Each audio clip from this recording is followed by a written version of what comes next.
Road പണിക്കായി തൊട്ടത് പൊല്ലാപ്പായി. മന്നലാംകുന്ന് പാലം road ഗതാഗതം താൽക്കാലികമായി നിർത്തിവച്ചു.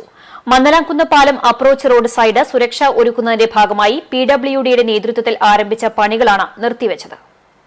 ബുധനാഴ്ച രാവിലെ മുതലാണ് പണികൾ ആരംഭിച്ചത്. വാഹനങ്ങൾക്കും യാത്രക്കാർക്കും അസൗകര്യമുണ്ടാവാത്ത രീതിയിലാണ് നിർമ്മാണ പ്രവർത്തനം നടത്തിയിരുന്നത്.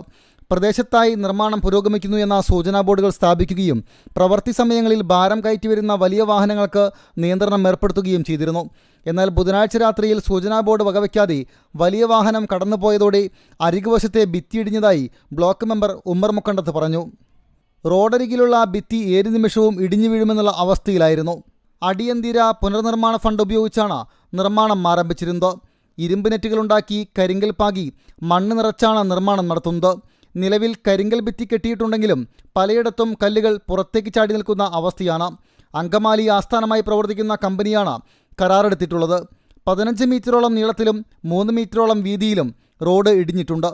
കുന്നംകുളം വാട്ടർ അതോറിറ്റിയുടെ കുടിവെള്ള പൈപ്പുകളും പൊട്ടിയിട്ടുണ്ട്. റോഡ് നിർമ്മാണം നീളുകയാണെങ്കിൽ അത് യാത്രക്കാർക്ക് കൂടുതൽ ബുദ്ധിമുട്ടാകും. കനോലി കനാലിന് കുറുകെ ഒറ്റൈനിയിലും പനന്തറയിലുമാണ് മൂവിംഗ് ബ്രിഡ്ജ് ഉള്ളത്. ഇതിലൂടെ ഉയരം കൂടുതലുള്ള വണ്ടികൾക്ക് യാത്ര ചെയ്യാൻ കഴിയില്ല.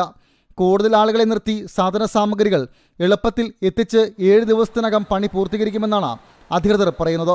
CCTV news Punalur.